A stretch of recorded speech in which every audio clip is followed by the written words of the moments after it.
Welcome to Lighting for Profits. All light, all light, all light. Powered by Emery Allen. Get rid of your excuses. Your number one source for all things landscape lighting. That's where the magic can happen. You can really scale a business. We really had to show up for each other. From lighting design, install, sales, and marketing. You're a scaredy cat salesman, Kurt. We discuss everything you need to know to start and grow a successful landscape lighting business. What do you think a hippo has to do with your business, Ryan? Usually it's some weird childhood thing. Some bully kicked your butt. I think the key factor here is trust. Here is your host, Ryan Lee. All light, all light, all light. Welcome, welcome, welcome to the number one landscape lighting show in the world. It's Lighting for Profits, powered by Emery Allen. It's going to be a great show today. Broadcasting live from the Landscape Lighting Secret Studio here in Utah. It's America's favorite most of the time. Sometimes we get Canadians on here, and met some people from other countries that have actually listened to the show. That's cool. But today, it's the number one landscape lighting show on Long Island. That's right, Long Island. We've got a good friend, a client, an amazing entrepreneur. My friend Billy Coggins with Nite-Lite Landscape Lighting is going to be joining us in just a few minutes. Not going to want to miss out on this one. He's been on the show before, but this is his first time where we're just going to focus on what he's done, what he's planning on doing, pick his brain and stuff like that. So I'm excited to have him on. If you're looking to start or grow a lighting business, landscape lighting, holiday lighting, permanent lighting, whatever it is, you're definitely in the right place. We are here to educate and motivate to help you dominate. So I'm excited to have Billy Coggins on in just a couple minutes. Also, want to remind you guys, I'm trying to grow the show. And if I want visibility in Apple Podcasts, I need you guys to go on, give me a 5-star review. And a lot of people have done that. So thank you so much if you have. And if you really want to be an all-star, if you're that star student, instead of just hitting the 5 stars, go ahead and type something out, write something out. That helps even more. So appreciate your guys' support if you'll go ahead and do that for me. And a couple of announcements before we kind of get rolling here is Landscape Lighting Live is back. We're going to be launching one February 1st and 2nd in Tampa, Florida. The page is up, so landscapelightinglive.com. You can get your ticket there. It's going to be an amazing event. We've got new mentors starting this year, which is going to be phenomenal. We've got some new things planned and stuff. So if you have any questions, just reach out, let me know. But if you want to get your ticket and guarantee a spot, because last year, everyone we did, they all sold out. I'm assuming that's what's going to happen this year. So go get your ticket now, landscapelightinglive.com. Also, I'm still interviewing. I'm being super picky on this, guys. So we've had a lot of good applicants. But if you or someone you know is looking for a sales position, we need them here at Landscape Lighting Secrets. It's a remote position. You can be anywhere in the world. Just send them to me, support@ryanleecoaching.com, or make the invitation or the introduction because we do pay for referrals. We're actually going to pay $1,500 if you provide the person for this position. So I can get you all the details that you need. And also, I'm hiring an event CEO, which is going to help us plan events and stuff like that. That's a part-time gig. That could be full-time, depending on how busy we get, right? So those are what we got going on. So stay in touch. Let me know if you know anyone looking for either of those positions. And of course, Landscape Lighting Live is going to be kicking off February 1st and 2nd.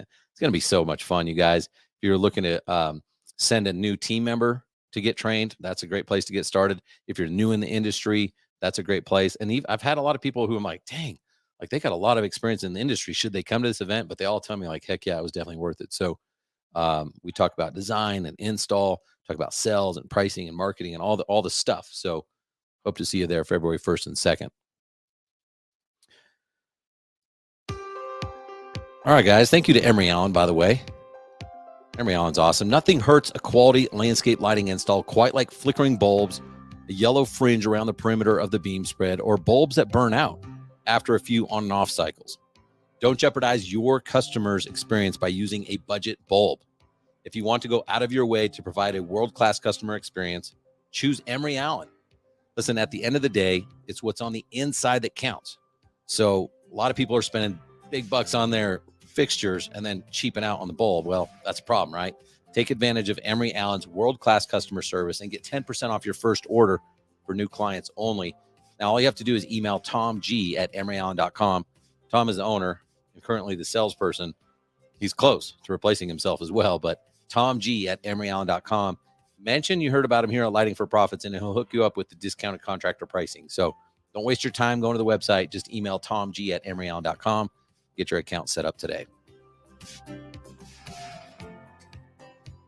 All right, guys. Check them out, by the way. Everyone I meet is now using Emery Allen. So go check them out and see what you think. Okay, so again, you guys, we got Billy Coggins coming up in just a few minutes. He's the owner of Nite-Lite Landscape Lighting, and he lives on Long Island, which I'm like a tourist. I'm like, Long Island is so it's probably pretty small. Not a lot of people there. It's an island, but he runs an awesome business, and I'm telling you guys, you're going to be blown away. I'm still blown away. I'm like, how has he been able to do? He's such a good dude, because he doesn't have the overhead that I had when I was running the numbers that he was running, and now he's in growth mode and expansion and all this stuff. It's really exciting. So make sure you stick around for him.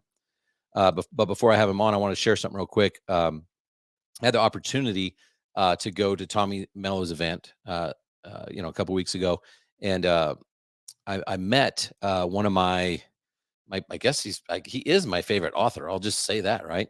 Dr. Benjamin Hardy, and he's an organizational psychologist, and I just love his stuff. He's written several books, but I discovered him when I read a couple of his books that he co-authored with Dan Sullivan. One is Who Not How, another is Gap in the Gain, and then now I haven't read this book yet, but I've had him explain it to me in group sessions or whatever. But this new book called 10x is easier than 2x. And I love this guy. I'm like, man, I can't believe I like people who are psychologists. That sounds so weird to me. But the stuff that he talks about is life changing, so transformational, right?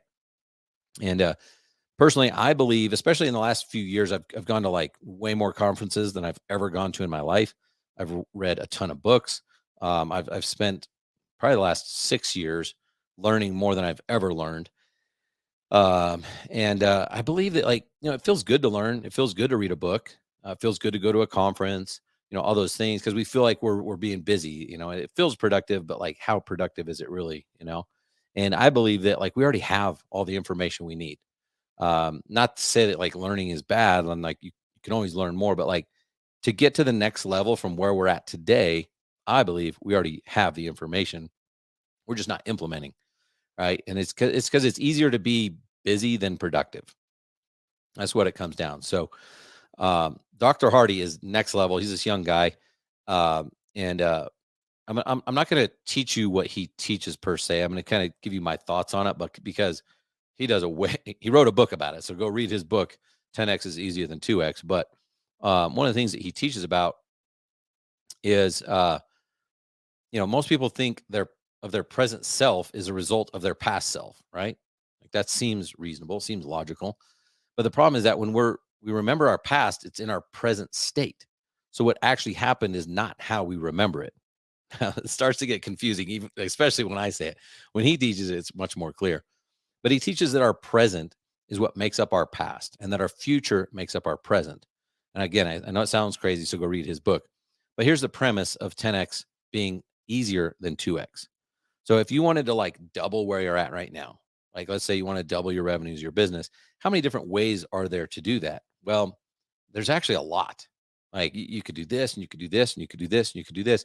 And the problem is, because there's so many ways to double your business, you almost get analysis paralysis. Well, I could do this. And so what you end up doing is a little bit here, a little bit here, a little bit here.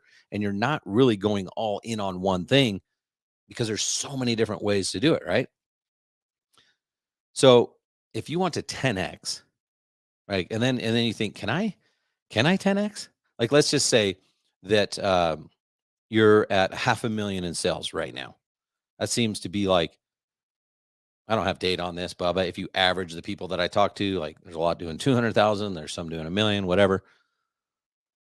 Let's just say an average lighting company doing 500,000 in sales, and you're can I 10X? Could I get to 5 million?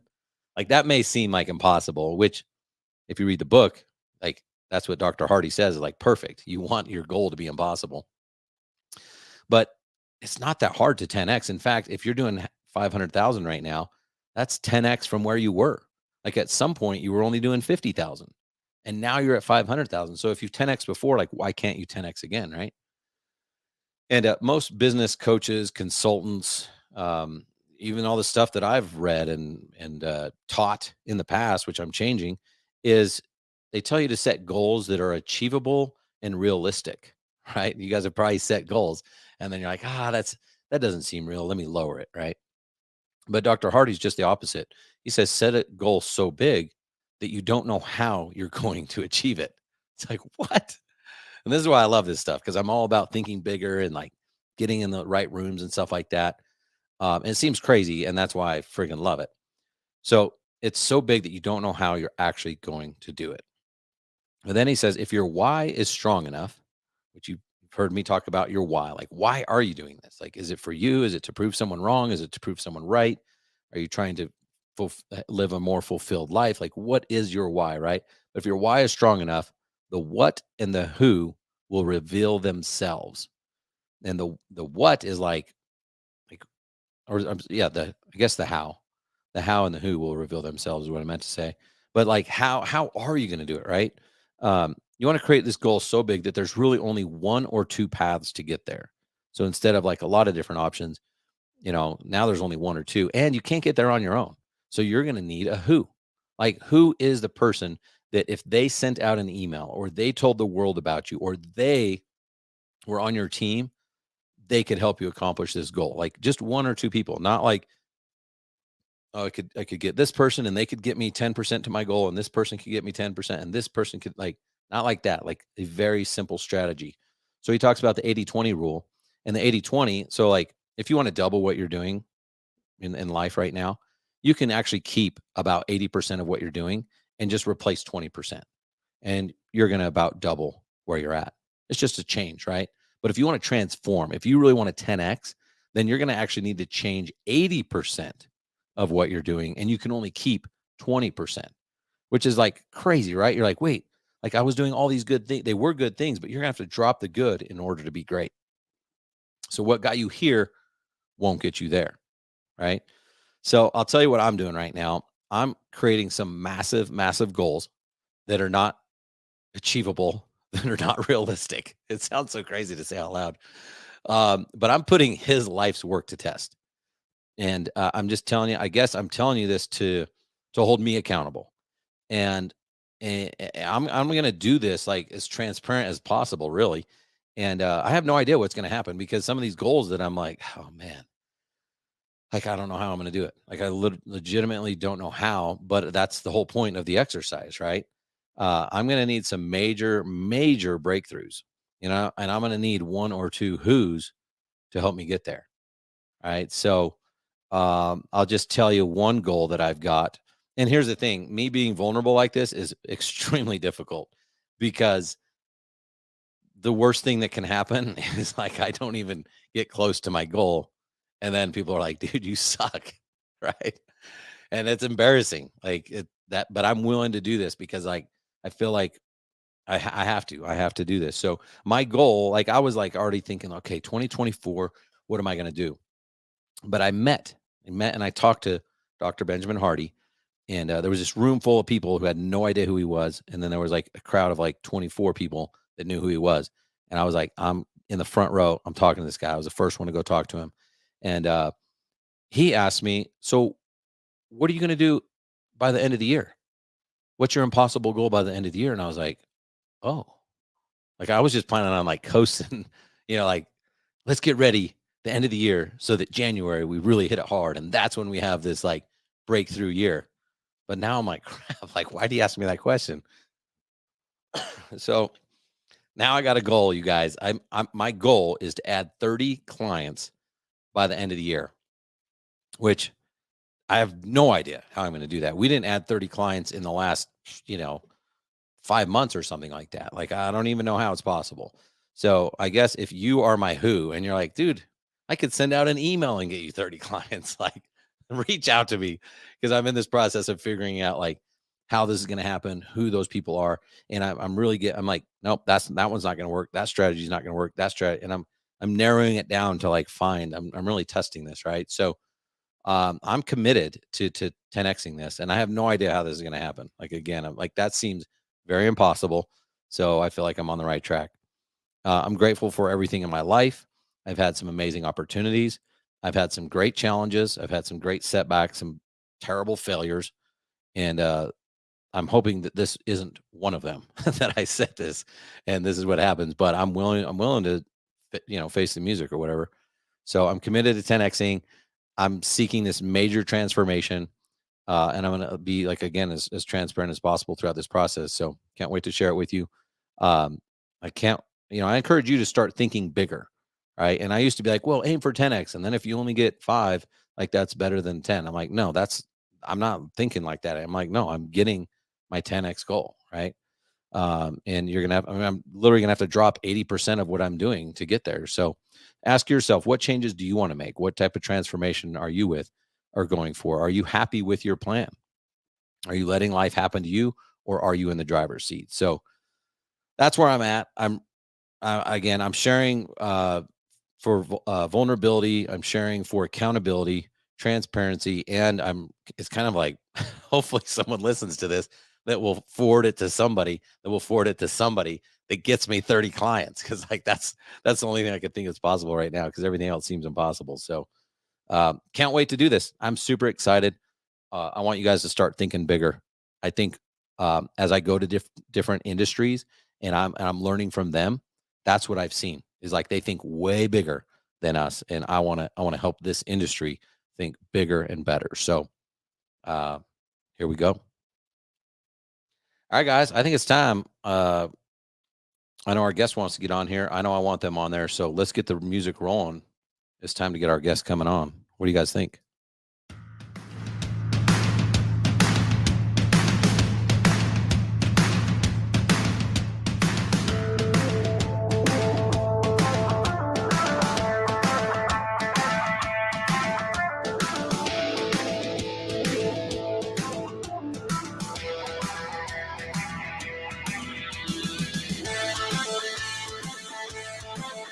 What's up, Billy? How are you, man? What's up, Ryan? Thanks for having me. Thanks for being here, man. I know this is not the most convenient time of the year to just I'll just do a podcast midday, Yeah. But there's never a good time, right? So busy, not busy, there's always something to do. But this is probably the best use of my time. I always get a lot of value out of talking to you, and I'm sure we're going to provide a lot of value to people who are listening. So I'm excited to do it. Love it, man. You always got a great attitude. You're someone that I really do admire. I look up to. The things that you've been able to do at a young age, young in business, I feel like, and you're probably like, what? I've done this and this, but I still feel like you got so much ahead of you. It's unbelievable. So I'm excited to kind of share your journey with others. You got your business experience started in the family irrigation business, right? Yeah. So I kind of was born into an entrepreneurial situation. My dad probably started his business a year before I was born in the irrigation world. So from the time I remembered, I was just surrounded by him trying to hustle and grow his business and whatnot. And it's something that I feel like was I was just born in my DNA. I was born to do this. I couldn't really imagine doing anything else besides trying to grow a small business. So it's awesome. I feel like I'm living my dream. That's so cool. Yeah.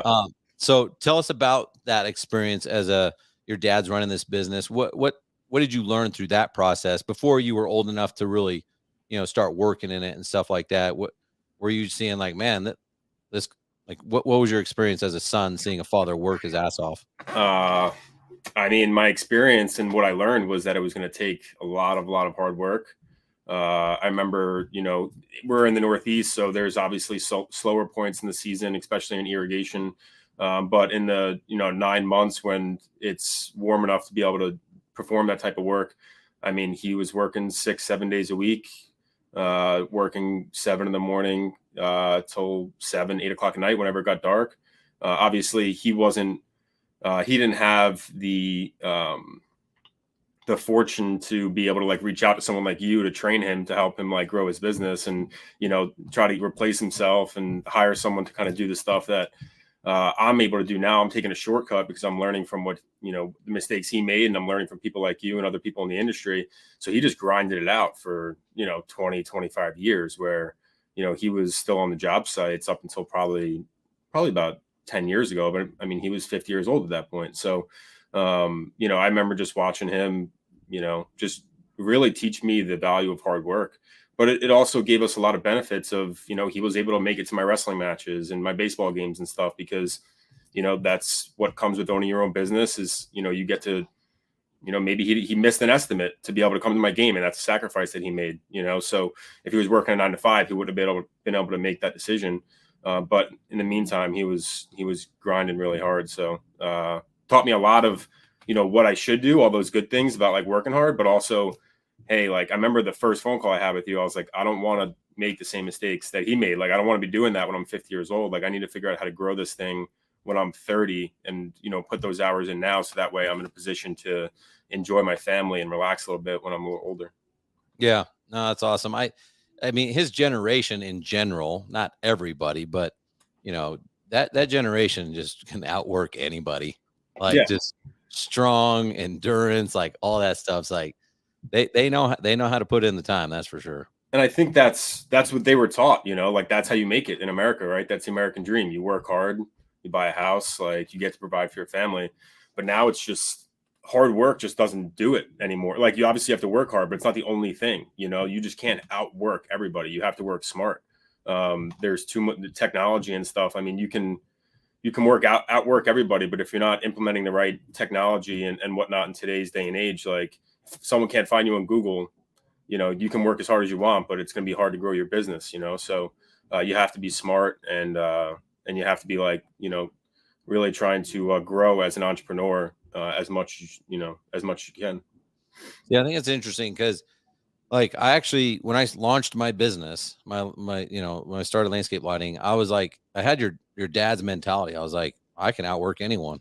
Like is that all I need to do? And I don't know why, because like I didn't have an entrepreneur dad, and my dad wasn't even in my life like that. So I'm interested with you having that example. I feel like it would have been easier for you to just be like, yeah, that's what you do, you know. Yeah. But when did you have like your epiphany of like, man, I love that about my dad, but I also am like, I don't want to work 8 days a week, 26 hours a day. Like, how did that happen? Because it would have been easy to be like, no, I'll just do that. Like, that's what he did, and it worked out for him. I think what really helped me was leaving Long Island for like the 5 years. There's my dad, by the way.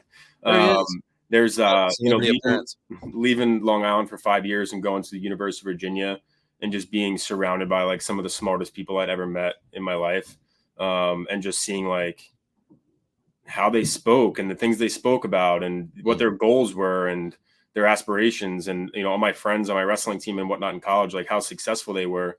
And I was like, wow, like if I'm gonna come and work for this, you know, the family business, like I still want to accomplish really big things, and I know that I'm gonna have to grow and be a lifelong learner in order to do those things. So it was a risk, like, you know, going to a university like that and then coming back to work for a small family business. You know, I felt a lot of pressure to grow this business as big as I possibly could because I had opportunities to do other things with my degree, and I chose to do this because I wanted to, you know. And my dad even was like, "Hey, you sure? Like, you you know, you sure you want to come do sprinklers?" Or I didn't even know I was gonna be starting a lighting business at that point. He's like, "You sure you want to come work for my, like, you know, barely breaking $1 million business, and you just, you know, went to University of Virginia?" I was like, "Yeah, because I know it can be 10 million. You know, like there's things that we can do to change this." And that was just my goal, was to come in here and just try to help as much as I could and take him out of the work truck and put him in a more of an executive role, which we've been able to do. That's so cool. Yeah. So someone who's on the fence, like, should I go to college? Like, do I need to? I could just take over the family business. Like, you could, but like just that exercise of you going and surrounding yourselves with different people and different mindsets, that's huge. Yeah, it just gave me a good perspective. I think I have like the best of both worlds, where like I went to University of Virginia. It's very white collar. Like not a lot of people came out of there with blue collar jobs. So and then I came from a blue collar background. So I just like, I feel like I have a well-rounded perspective on business in general. What degree did you get? What would you study? Undergrad was an economics degree. And then I had a 5th year for wrestling. So I got a master's in education. So I could have went the route of being like an athletic director, or something like that. And because I love coaching, I coach high school wrestling still, more on like a volunteer basis at this point. but I love business just as much. Like this is like, I wake up every morning and I just want to like grow this business. I mean, so I get to coach in the meantime. That kind of gets my fix in with wrestling and whatnot. But other than that, it's about growing this business. Love it. So let's talk about that for a minute. The wrestling, Division I wrestler. Now you're a volunteer coach. Yeah. You love it. Like, and it's weird. Like the wrestling community, I've never met a wrestler who's like, yeah, I used to wrestle, and then they never want to talk about it again. Like there's something about that sport. I never did. I'm too skinny and too wimpy. There's a lot of skinny good wrestlers. Some of the best. Maybe I would be amazing. Too late for you.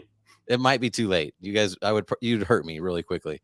But what is it about wrestling, and how has that impacted your life? Because I still feel like it's like a big part of it. Well, I think it's been a huge part of my life. Probably the biggest decision I ever made was joining wrestling when I was in first or second grade.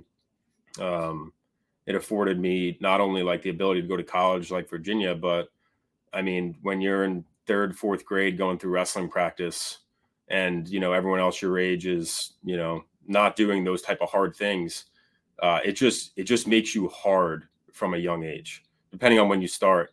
I mean, even if you start later, it just makes you hard. Like I hear you talk all the time about like doing hard things just because, the way that it affects your mental altitude, and wrestling is like the greatest example of that.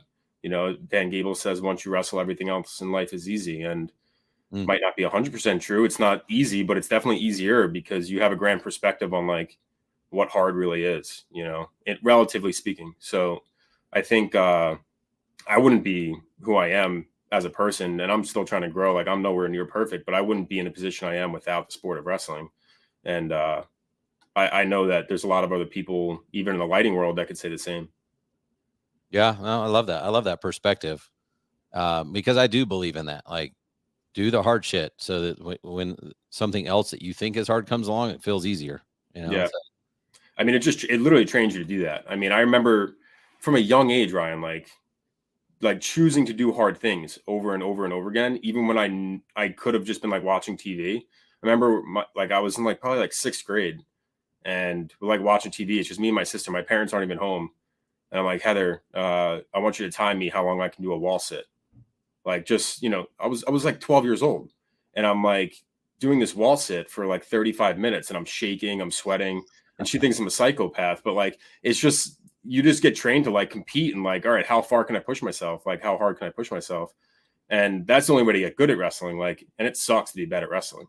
Like, there's nothing worse than like being bad at wrestling and going out and being embarrassed in front of all your friends and family. And it's a one-on-one sport. So if you're going to do it, like you want to be good at it because it feels great when you win, but it's like the most awful thing in the world when you lose. So that's true. You can't hide behind your teammates. And you're like half naked in a singlet. And like when you get whooped out there, it's just not good. Like you're not getting a girlfriend out of it. You're not, you're probably going to lose your friends. So you want to be good at wrestling if you're going to do it. Nice. All right, cool. So you finish up school, come back, you're going to be like, all right, we're going to take this sprinkler business, this irrigation business and go crazy. Now you're an adult, yep. You've got the ability to make your own decisions. You've got all this experience, not experience, but this education. Yep. And you've met these people, your mind's open. Now it's easy. You just go home and say, Dad, this is what we're going to do. Right. And then he listens. No. Yeah, of course. That's kind of how I thought it was going to go, a little bit more than it did, but it didn't go that way at all. I mean, you come back and you basically start from square one and you have to prove yourself. Like, all right, you have these ideas, but like you have to implement them and they have to work in order for me to start trusting you. So there was a lot of, give and take with that. And it didn't take me long to realize like, all right, my dad's not going to allow me for good reason. Like I wouldn't allow my 24-year-old son to come in and like take over something I built for 30 years on a whim and be like, yeah, I think we should do this. Right. I mean, it just doesn't make sense logically. Like once you prove yourself that it works, then maybe we'll give you some more leeway. So I was like, all right, how can I prove to him that like some of my ideas and whatnot are going to work?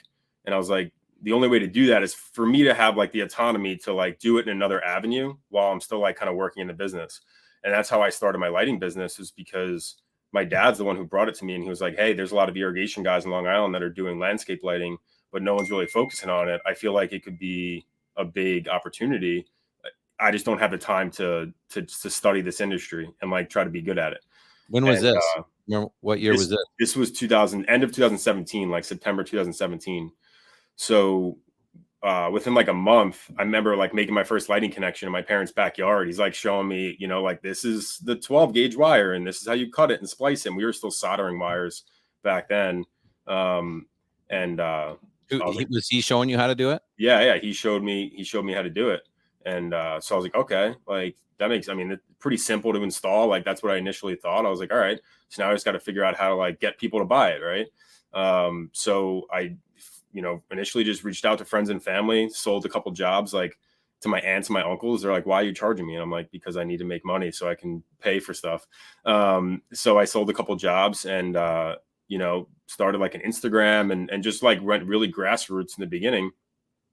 And then just grew from there. And I didn't really like, I was still in an irrigation truck every day, you know, doing service for my dad. So I was just doing this basically from like 5 p.m. on or on the weekends. So I was trying to like grow this business and start it from basically nothing. And then also like I need to make an income as well. So I worked with my dad during the day and did service for him. So that was really like the beginning until I proved to him that like, wow, I grew this business big enough to where it's more worth it for me on the day-to-day to focus on Nite-Lite than it is to be in an irrigation truck. And that happened in 2021 was like my first year where I was no longer in an irrigation truck. So that was 3 years, you know, just grinding, doing irrigation service and then trying to grow this business. Yeah, I didn't even realize that. So it was just kind of a side night hustle type thing while you were working. So did that feel like you went a little bit backwards after you went to school and then you're like, wait, like, went to school. Yeah, had all these white collar opportunities. I mean, my hands were like concrete from digging all day. I mean, I was digging trenches for 3 years, you know, and like I'm watching all my friends like do these cool jobs and whatnot after college. Believe me, there was a lot of times where I was like, what am I doing? Like, what this doesn't seem right. And I just kind of had to just trust in myself and be like, there's nothing wrong with hard work. Like, this is how I'm going to get started. I'm going to save this money. I'm going to buy a house. And that's what I did. And then I started to kind of see like the fruits of the labor come into play and started to grow this business. And then I met you, and that was, you know, and I started to like learn that there's an actual industry around lighting, you know, before I really started to like reach out and get affiliated with people like yourself and other people in this group. I didn't really realize that the industry was as big and established as it was. So that helped me tremendous amount. So, you know, I have a lot of gratitude towards that. That's way cool, actually. Yeah, I mean, even now I'm like, man, the lighting industry is so small compared to some of these other ones. But then I know there's people out there that are like you and like I used to be, like they don't know what's out there, you know? Yeah. No, I mean, you're talking about trying to get like 30 more people to sign up, you know, to your program. I mean, there's got to be 30 people like myself, you know, that are like doing irrigation or something, power washing on the side or whatever. And then, I mean, doing lighting on the side, you know, and like want to grow a business. So before you hopped on when you're doing your monologue, I was working up an Instagram post just to because I got a decent amount of followers. I'm not, you know. Are you my who? You're going to be the guy? I'm one of you who. So I'll throw it out there. We'll see if we can get some fish to bite. That's awesome, man. There's definitely other people like me out there that need your help for sure. No, you're too kind. I really appreciate it. I feel like I'm only able to help people who don't need me. It's so weird to say that because like you're so qualified. You're like a badass, right? And you give me credit for things that I'm like, you were going to do that. I just helped you do it a little bit faster. I helped you do it 2 years before you were going to do it. Like all those things. So like I can't help people that are not helpable. Yeah. But time is everything, right? Time is money. Like if you can save a year of your life. I mean, I heard the other day, like we only have 4,000 weeks in our life, right? Like it's kind of crazy. I was talking to Taylor the other day, my fiance, and she, you know, we just had our first kid. And I was like, you spent 40 weeks pregnant. That's 40 out of 4,000 weeks. You spent like, that's 1% of your life, you know, like it's just crazy to think about how short life is. So if you can save a year or 2 years and like get a head start, I mean, that's a lot. It's a tremendous amount. Oh, it really is. So, man, congrats again on your son, by the way, your fiance. You got awesome things happening in your life. Yeah. Thank you. I appreciate it. What's that been like? Like how's that changed your perspective as a provider to now have this son in your life? Yeah, man, it's changed a lot. It's changed a lot. I've always wanted to be a dad. That's probably like one of my main goals. I think that's like the coolest thing in the world is being able to like, raise a kid from birth. I mean, it's obviously mind blowing and much different than I thought it would be in all good ways and in, less sleep and all those kind of crazy things that we all go through. But no, it's been fantastic. And then it changed my perspective and my mindset on stuff because I realized like, all right, well, if I'm going to grow this business, I can't keep doing it the way I'm going to do it, or else I'm never going to have time to hang out with him and be home. And we had a conversation, and we've, I've come to your events and whatnot. And it didn't take me long after having a kid to realize like, I need to start replacing myself more because like I've grown this business to be pretty successful and we do a good amount of revenue, but it's taken all my time, like, and all my thought, like every moment I'm awake, pretty much I'm thinking about this because there's always an email to answer or a phone call to respond to or someone to get back to. I was like, wow, I need someone to like take care of that. So it took me like 5 years, maybe like 2 where I've really been established enough to like actually hire an office manager or someone in the office.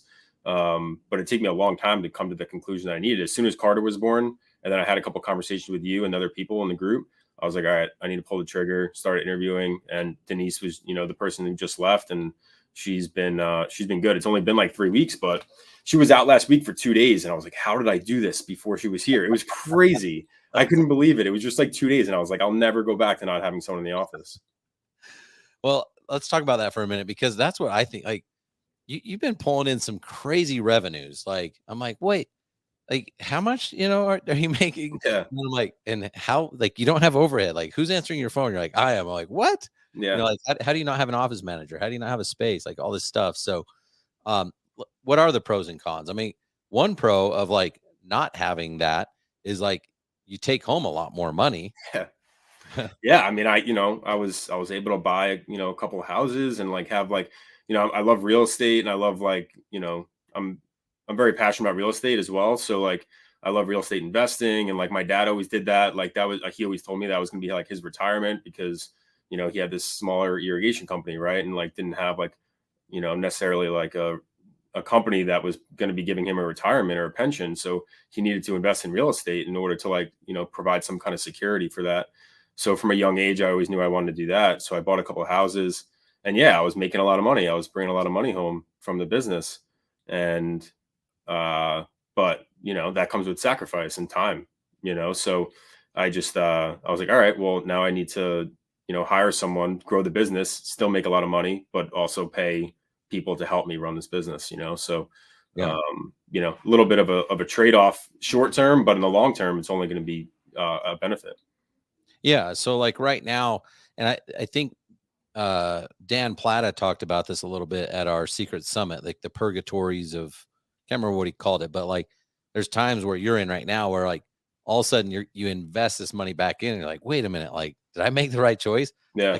Like today I'm making less money than I did yesterday, but it's, if once you see the investment and it's not an expense and how now all of a sudden you do have time to go do whatever, Yeah. reach out to more referral partners, close more deals, whatever it is. Gosh, I'm excited for you because as impressive as you've, like, it's very impressive what you've done so far. Now that you're making some of these key investments, it's going to be huge for you. Maybe talk a little bit about what you're doing now. You got your new space. Yeah. You got Denise. What are some of your plans over the next 12, 18 months? Yeah, I mean, now that my time is going to be freed up a little bit from answering phones and getting back to emails, and there's still a lot of training to do on that side with in the office, and that's going to be important. But I interviewed, I did my due diligence on the interview process. I talked to a lot of people.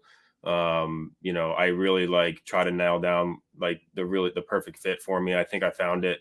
So now it frees me up to like go out and network, which is something that I never had time to do. Like I never really went out and met the people, like I never went out and tried to get with referral partners and stuff like that. I mean, I had some just by chance because I would be on a job and like there would be an electrician there or a landscaper there that I would talk to, but I never really pursued that part of the business, and as a CEO or owner, really, I mean, like you're the only person that can make those relationships. and go out there and build those relationships with other people that are going to help you grow your business. You can't send your employee out to go introduce, Nite-Lite. Like I really feel like it needs to be you, and that needs to be like your main job is to go out there and grow the business through networking, and it's all about who you know. And, I think there's a saying like, right, like, your paycheck is, as many hands you shake is as much money as you're going to make, right? Like you got to go out there and shake hands and like meet people. So that's my main focus over the next like 12 to 18 months, amongst a lot of other things just in the business itself. But I'll tell you what, like, I thought I was good at answering the phones. I thought I was good at like running the office and all this stuff. I'm realizing within the first like 2 weeks that I sucked at that. Like I would answer the phone. I would probably sound pissed, like I was doing a million other things and someone calls. I'm like, Nite-Lite, like it's, and then I have Denise, who's like, sounds like, the sweetest person ever when they answer the phone. And like, I've had every single customer that I've talked to has come back and said, hey, Denise was awesome on the phone. Like, like you're so lucky to have her. Like, already. It's been 2 weeks. Yeah. It's been 2 weeks. I've had people text Denise on the side and be like, hey, like I just met with Billy. He was really nice, almost as nice as you. I'm like, how are you being nicer on the phone than I was in person? Like, but I think, just having someone whose sole job it is to represent the company in that way is so important. And I never realized it until you did it. You don't know until you do it. So. Gosh, I love it because it really is an investment, especially when you get the right person. And I know you didn't go out and try to get the cheapest person, or you viewed this as an investment. Absolutely. And an investment, we're willing to spend more because we know it's going to help us. And I love to hear that it's already paying off. Yeah. Like we think, oh my gosh, I'm gonna have to pay this person this much money, which means I'm gonna make that much less. It's like, no, you don't understand. Like your brand just went up in value. Yeah. Like you're going to close more deals. Your customer service is going to go up. Your repeat business, everything's is about to explode. Yeah. So, it validates the business for sure, because, it's good when people want to talk to the owner, but do that. I mean, not all the time. I mean, it feels good to just like talk to someone else on the phone who, is going to answer every time, like that's also good too. It doesn't have to be the owner, as long as they pick up and can relay the information. So, or once she gets trained, you give the information herself. So I've already closed more deals. I don't know if I would have anyway, right? I mean, it's a busy time of the year, but I already feel like momentum has went in the right direction. And it's helped me mentally. It's helped me like, be able to spend time at home with Carter and Taylor without having to think about my emails, because I know that they're answered. So it's helped me a lot. And, I'm really excited to see what we can do next year and the end of this year with people like that in place, because it's been pretty eye-opening so far. Well, I'm excited for your growth, and I think the next position I really want to push you to get is another lighting designer, another salesperson. Yeah. And I know it's not your first rodeo or anything, but I used to think, oh man, like it's like my clients would tell me, oh, we like you. We like that you're the owner, you're here. So all I heard was that. And my ego really loved hearing that, and then when you hire that salesperson, that lighting designer, they go out, it validates your business even more. Right. Like I feel like you can grow more because it's not the owner. They're like, wow, this is a legit business that has a lighting designer that's coming to my house. It's not the owner. So no, I could totally see that. And I think, lighting design didn't come natural to me. Right. I mean, like, you've talked about this in the past where like in the past 5 or 6 years or whatever, you've learned lighting design probably better than you did even when you had your company. And that's a similar avenue that I'm taking, where I'm going to Italy in 3 days or, next week.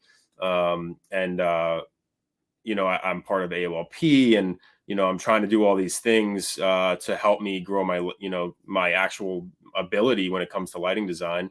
I enjoy lighting design, but I enjoy running a business just as much. Like that, running a business is my true passion. I've gotten good at lighting design because I put a lot of time into trying to get good at it, but yeah, I mean, getting a lighting designer in here, somewhere where I can train up and teach them the things that I know, but also something that just comes natural to them. I think that would be a good fit. So just another step in the right direction. But I think after hiring Denise and just seeing the payoffs from it, it's going to make it a lot easier to go out and trust in making that move. So let's talk about, I want to ask you, like, I feel like as you build your team, you've got some good ideas that you're going to do. You had the advantage of working with your dad, who has had that business for how long has he had the business? It's like 31 years now. Yeah, that's awesome. Yeah. So you tell me stories about how long people stay there and stuff like that. What are some of your keys to building culture, keeping people around, getting them involved, some things that you've learned from your dad, some things that you've tried, things that you're going to implement in Nite-Lites? I think so I've taken I was a pretty good wrestling coach. Like I was just as good as a coach as I was as a wrestler. And that doesn't always translate, right? I mean, not the coach isn't always the best wrestler, or the best athlete isn't always the best coach. But I found a real passion for being able to help grow people. And I have a couple of my wrestlers, Ben and Brian in particular, who came with me after they graduated and now work for me full time. And I mean, I just have like a burning desire to help them grow as people. And I've learned a lot about like how to get through to people in a way that they can digest and understand in a better way. And I was thinking about this a little bit before we hopped on. And what I think is super important, and what I found, they respond to the best, and just in general, when you're a boss or you're a coach or your dad or whatever, and you tell someone to do something, but you don't give them a reason why, or you don't give them kind of like, hey, this is why we're doing it, and this is how it's going to help us and whatnot. And you just tell them to do it. And you kind of take that stance of like, because I'm the boss, or because I'm your dad, or because I'm your coach, it doesn't go over well, like as you would predict, but if you can, have a conversation with your employee and be like, hey, we need to put out the lawn signs, make sure we're doing it every time.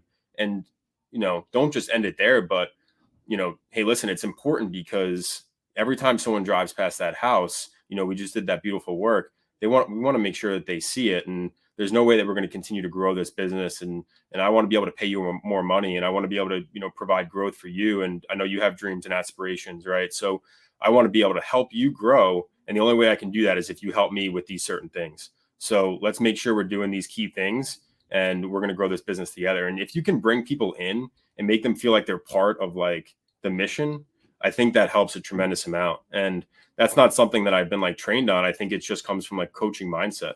When you're in a wrestling room and you're like, trying to teach them like, hey, you need to be in this position at this time. You can't just end it there. It's like, because if you don't, he's going to do this and he's going to get a reversal or whatever the case may be. I think just really helping them understand the why to what they're doing. Like employees need to have whys too. If employees don't have whys, then they're just out there going through the motions. So solid advice. I think of so many scenarios inside a lighting business, like the installers, like you mentioned, with like the yard signs or whatever, I had guys in the past, I'd get there, I'm like, what the heck is going on? Yeah. Oh, we did this because, it's going to save us time and money. And they legitimately think they're helping the business. Right. And that's my fault, because I never explained like the reason why, like, for example, we're going to lay the wire out and we're going to hug the foundation of the house, and we're not going to go diagonal through a bed. Even though they think, hey, we're saving time and money going through the bed. I did a poor job as a leader explaining the why behind it. Yeah. You explain the why behind it, it's like it's done right every time. They're not trying to misbehave or be misfits or anything. They're actually are trying to help the company. So that's a solid advice. I hope everyone listened to that, because salespeople, like, same thing. It's like, this is why you need to follow up, like right after. And they might be thinking, oh, I'll follow up in a few days. No, we follow up same day, and here's why. Even as simple as things like making sure the truck is clean, or our trailer. And like my first couple of employees that I had, I used to just get like fired up, like when it was dirty, and I would just go out there, rip the whole thing out and clean it, right? Because I knew why it was important, because when we would get to a job site, they couldn't find things they needed. But I just, like, now that I've gotten a little older, maybe a little more mature, just have a conversation. I'm like, guys, isn't it so much better, and your lives are so much better when you get to a job and you just know where everything is? Like, doesn't that feel good? Right. I mean, it doesn't feel good to be stressed out in a job because you can't find a screwdriver. Right. Like, let's just make sure everything's in the right place. All right. Because I want you guys to be in a position where like you like coming to work. Like I don't want you to be stressed out when you come to work. So let's make sure the trailer's clean. And it's just little conversations like that. I mean, they just go a long way. Love it. Yeah, like we think that everyone thinks like us. Like not only as business owners, we think a different way. Yeah. We can't expect our team members to think like that. So explaining the why, and even like you think differently than me. Like we always just are kind of stuck in our zone. So I think that's great advice. Let's talk about leads for a minute. Like I said, I'm impressed with the amount of volume that you've been able to do with just a small team. Where have you gotten most of your leads over the last year? Most of them have been through just Google, right? I mean, people finding me online, which I feel like is uncommon in the industry. Most larger businesses have really good referral networks. I know a lot of people have success with mailers and professional like portfolio mailers that they send out and stuff, or just have been in the business for a long time and they know a lot of people. I don't know. I need to get better at that stuff for sure. So that's like one of my, I'm vulnerable about that. Like I need to get better at networking and whatnot. But I think Google has been great for me. And I found, and I've mentioned this to you in the past, but I found that a lot of my best leads come from homes that were purchased recently. And I think it's because people are trying to make upgrades to their home and whatnot. So we're trying to do a little bit better job of targeting our ideal client and our client avatar. And so we're taking some approaches to try to, really dial in our marketing a little bit. But online has been good. Paid ads, Google, stuff like that.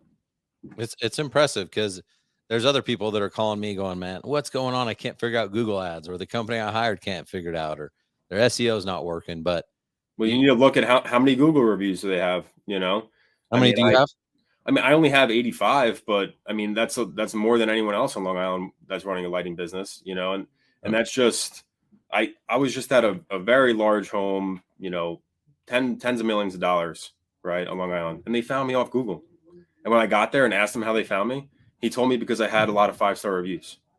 All right. And this is a $15 million home. Like the Google reviews don't just work for like your middle of the road homes. Like these people care too. Like they care about what other people have to say. It's validation when a lot of people say good things about your company.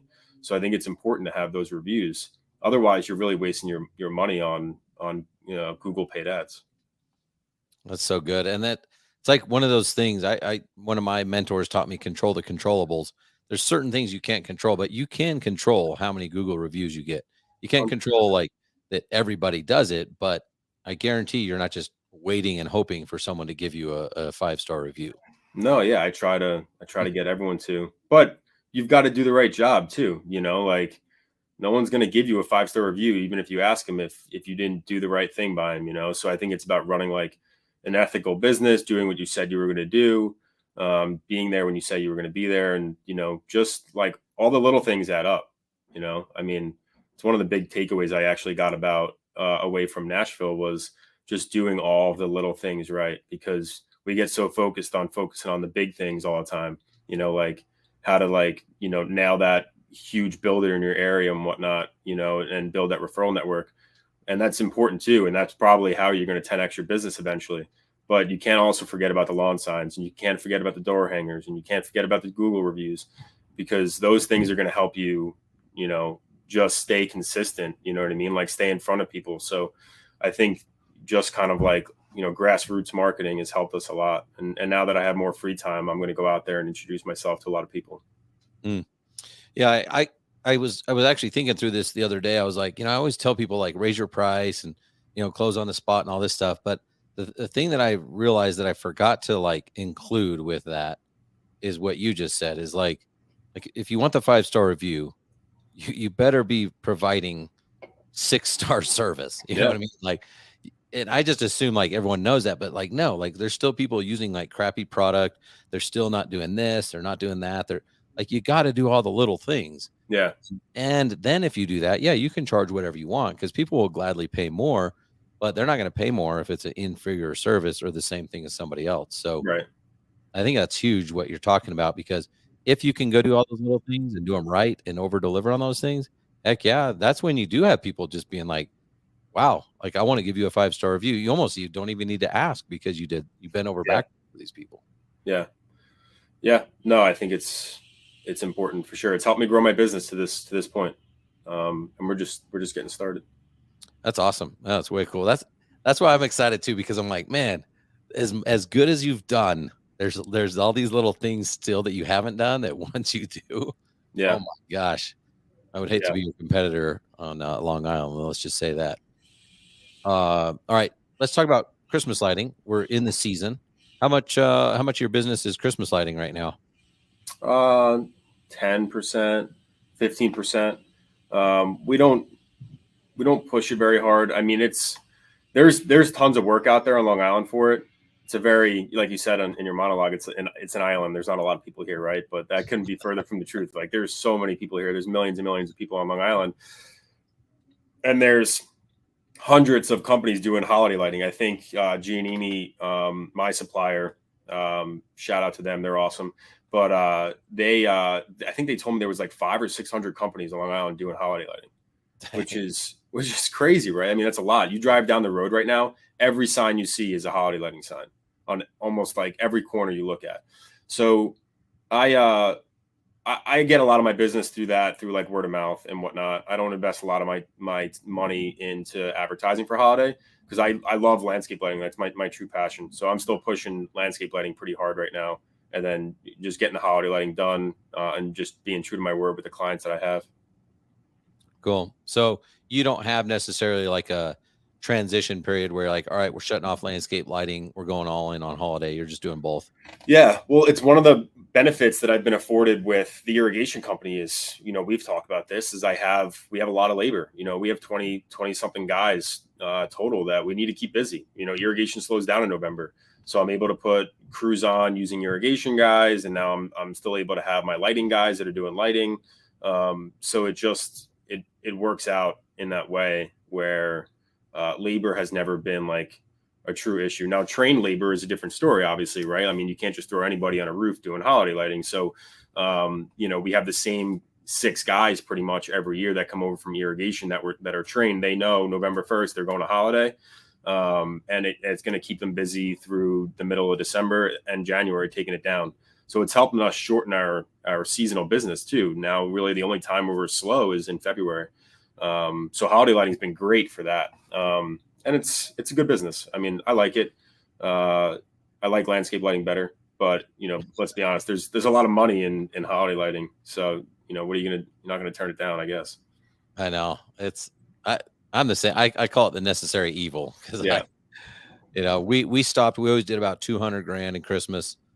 And then that still allowed us to do our thing with landscape lighting, but not go too crazy and lose our minds. I feel like when Carter is like 3 or 4 years old, right? And he's like, hey, Dad, what do you do for a living? And I get to like bring him around to show him like holiday lighting decorations.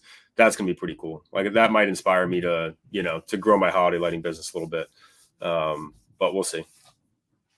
So I like your Instagram page. I follow you on Instagram. Sweet. Have you... It's better than just like a lot of people just post a picture or whatever, but it seemed like you got a decent following and stuff. Have you been able to track jobs to your Instagram page? Like, is that a lead source at all? It is. To what extent? I don't know. It's a little harder to track because a lot of times when people call in, if they didn't fill out like a web form on your website or whatever, you ask them how they found it, how they heard about you. Like they don't even know, half the time they're just like, oh, I just got your number online.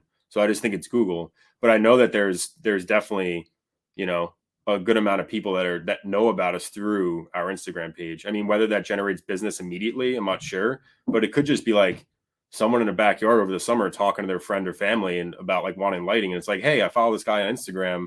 Like, here's his number. Like, I just found it on his Instagram. Like, give him a call.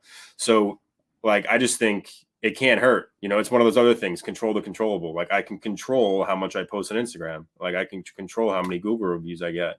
So I just try to focus on like posting as much as I can, updating people. And also like, you got to follow a lot of people. Like I feel like I go on, I follow every single landscaper, builder, electrician that I can find on Instagram because I just want them to see my name.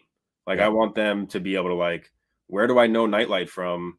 Like I know that name somehow, you know what I mean? And then maybe they see a job that we do or whatnot, and it builds some validation. Like all of a sudden you feel like we're everywhere. Like everywhere you see it, you see us online, you see us, our yard sign, you see our Google reviews, you see our Instagram page. So just trying to build that and make sure that we're everywhere. That's huge. I think, yeah, a lot of people are missing the boat on that. It's not just for new clients, it's for relationships, partnerships. I think it's also for existing clients to be like, look, we're still awesome. We're Yeah. still here. So when Yeah. you're ready for your next project, they know that like it's that they remember that's who did it, you know? Yep. No, absolutely. I get a ton of my existing clients that end up following my page and liking all my stuff. I think it's really cool. Hey, so before we wrap up, I want to remind you, we said before I hit the like record button that we were going to have a lot of fun. Yeah. And Are we? was this fun? I don't know. We also said that there was a good chance that it wasn't going to be fun. We were just going to talk business for an hour. We screwed it up. It's just who we are. What are we going to do? We can't change. Yeah. Like I like hanging out when we're not talking business because then I can like be myself. And then like I get in business and it's just like, let's just talk business. And let's just like super Dude, serious. It's an addiction. It really is an addiction. Alex Hormozy talks about, I wanted to bring this up. Like he talks about the infinite game. Have you read that book? No. Is it called Infinite Game? I think it's called Infinite Game. And there's a difference between the finite game and the infinite game, right? And the finite game is like a baseball game or a football game where there's a set of rules and there's a score at the end, and the goal of the game is to win. Whereas business is an infinite game, right? There is no rules per se. There is no like set players, right? You can bring people in and out of your business, and there is no end goal, right? The goal is to continue the game, right? The goal is to never stop. The goal is to keep playing. So as long as you keep playing, you keep giving yourself chances to win. And the only way you lose is if you stop playing. So I think that's something I want to talk about when I came on here, because it like really resonated with me. And he said like marriage was the same thing too. That's the infinite game too. The goal is to not stop being married, So like, yeah, man, I just think like, you got to love it. Like, why do we do business? We do it because we just love the game, right? It's a big game. That's how I see it. I just don't want to stop playing. So I keep trying to grow my business. I love it. No, Yeah. that's so huge. I am addicted to it. It's a real problem. Like sometimes it's an addiction to where I'm like, I need help, guys. Like this is not good. Yeah. I need a network group to like not do business because it is. But I love the way that you worded that he worded that, whoever worded it like that. The only way to lose the game is to stop playing, right? Yeah. Yeah, I think someone told me recently, and I'm like, oh, I'm running with that. It's like as business owners, our number one job is to not run out of money. So Yeah. that would be one way to lose the game is you run out of money and then you don't have any money. You're out of money in Monopoly. You're out, Yeah, you could start another business. Yeah. You're in it. Take out a loan. The infinite game. Yeah. Yep. So it's easier though if you don't have to buy back in. Don't run out of money, guys. Yeah, you don't want to buy back in for sure. That's great. All right. So last question. Where do you see yourself in 5 years from now? So in 5 years, my dad will be retired. Probably.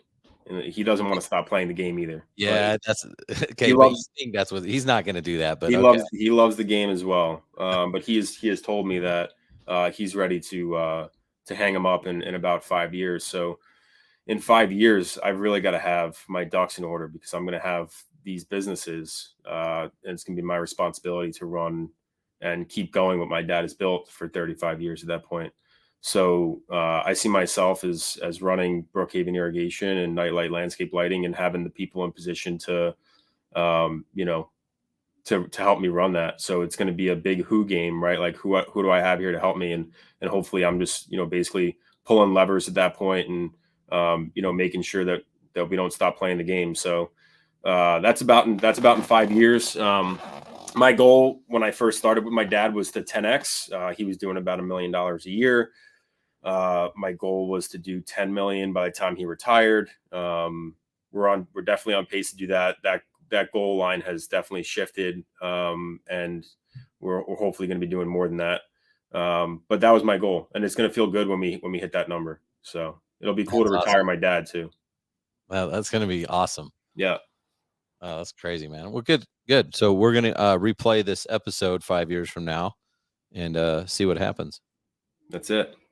Yeah. I mean, like you said, I mean, you're putting it out there in the universe, and like, it's going to suck if you don't do it, but gosh, you just have to. Right? that's why I was making this about you. This is Yeah. gonna be what Well, I brought you right back into it because, like, I know, like, you know, if I won't let myself fail, I don't think you'll let yourself fail either. And that's the biggest thing. Is like, I believe in like manifesting things.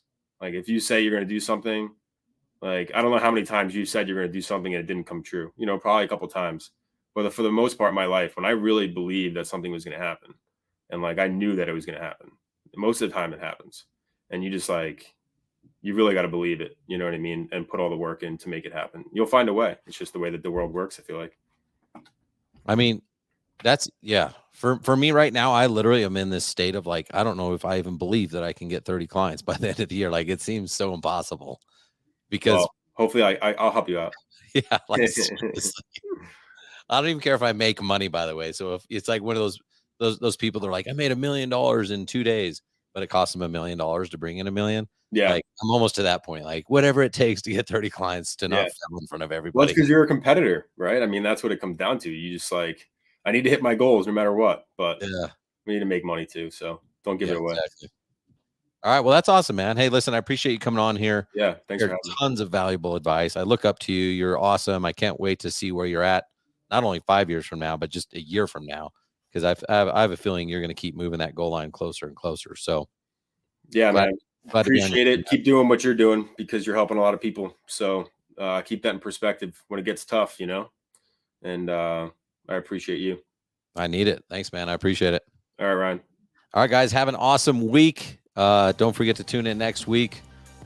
10x your life, 10x your business. Let's go.